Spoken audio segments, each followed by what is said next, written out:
साल का एक बच्चा 1 रुपए का सिक्का मुट्ठी में लेकर एक दुकान पर गया। दुकानदार से जाकर कहता है, क्या आपके दुकान में ईश्वर मिलेंगे? दुकानदार ने बच्चे की यह बात सुनकर सिक्का नीचे फेंक दिया और बच्चे को दुत्कार कर बाहर निकाल दिया।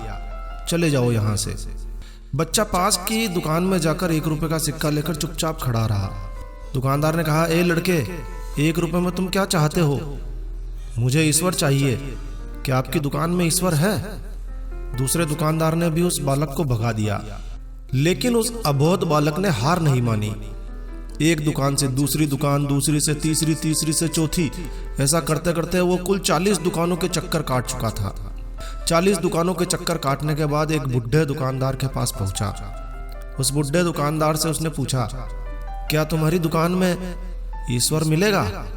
बुढ़े दुकानदार ने पूछा, तुम ईश्वर को क्यों खरीदना चाहते हो?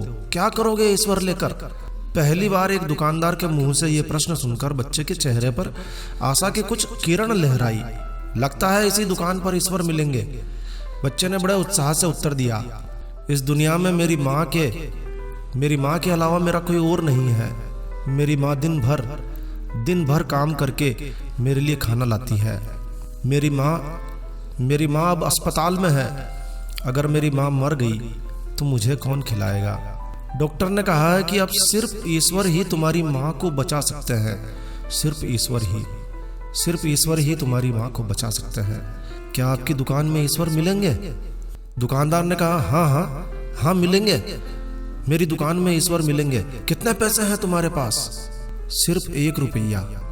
बालक ने बड़ी ही मासूमियत से जवाब दिया, सिर्फ 1 रुपया। कोई दिक्कत नहीं है, 1 रुपए में ही ईश्वर मिल सकते हैं।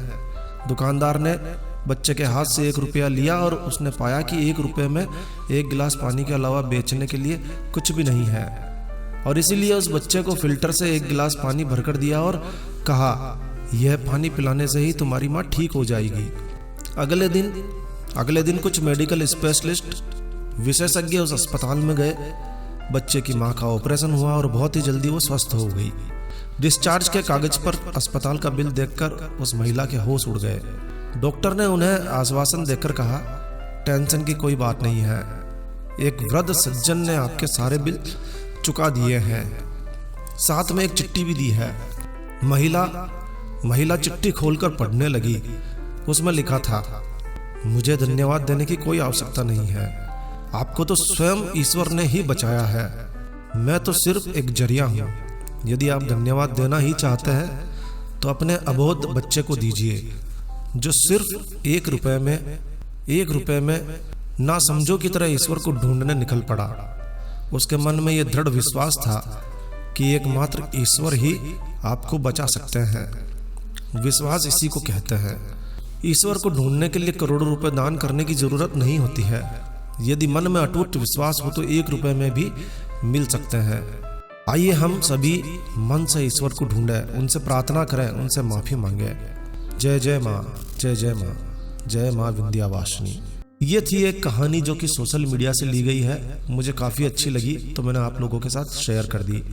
अगर आपको ये वीडियो, ये कहानी अच्छी लगी हो तो कृपया लाइक के बटन पर जरूर क्लिक कीजिए।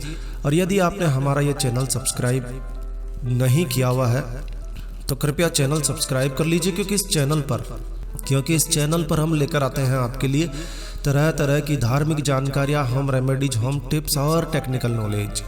तो सब्सक्राइब करने पर आपको हमारे नए वीडियोस की अपलोड्स लगातार निरंतर मिलती रहेगी। तो अभी सब्सक्राइब के लाल बटन पर क्लिक करके चैनल सब्सक्राइब कर लीजिए। तो एक नया वीडियो, एक नई जानकारी लेकर मैं आपका दोस्त नरेंद्र अग्रवाल फिर मिलूंगा। तब तक के लिए stay healthy, stay happy. Thank you for watching my video. Thanks. जय श्री राम, जय हनुमान।